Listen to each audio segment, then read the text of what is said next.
Hello, everybody. This is Skip of Session Over. I'm going to clear the air on how to properly stretch an ankle. It doesn't require any bands. It doesn't require another person. We need something practical. We call this closed chain stretches. They've been around for a long time. Anyway, watch this. Pronation and supination is a real thing. It happens when we walk, run, jump. It always happens.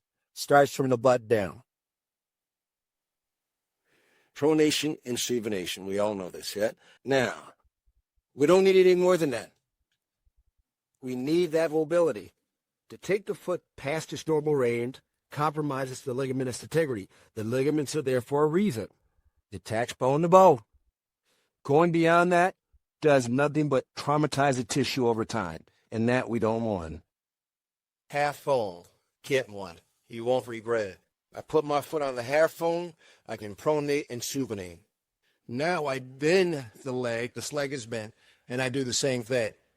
There are muscles that attach below the knee, and we have muscles that attach above the knee. So I can straighten my leg and do that. I'm going to do this also from the back. This leg, here. So we get to the pull. This could be a wall. It makes all the difference. Closed chain stretching just works. Pronation and supination is all we need. The foot is marvelously designed to manage stress around the foot and ankle. Pronation and supination is key. The Achilles tendon helps accelerate and decelerate what we call frontal plane movement. When the foot's in this position, it's a position. It's not a motion.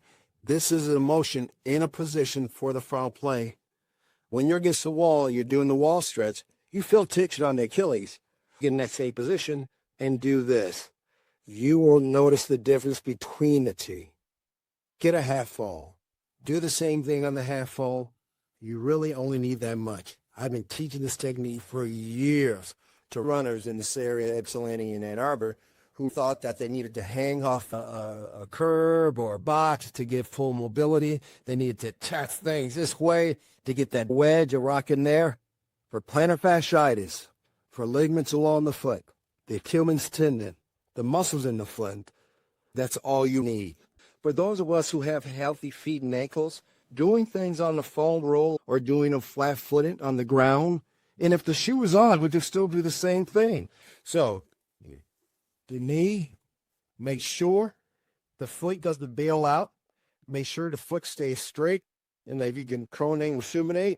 And then the end is the wall, pronate and supinate. This side's looser. That's the key to good mobility and stability. It's not that complicated. You don't need to attach anything to your foot or ankle or roll on a ball for 30 minutes. Get that mobility. You could also do full weight bearing on one foot.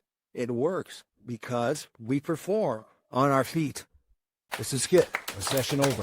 Closed chain stretches work better than open chain.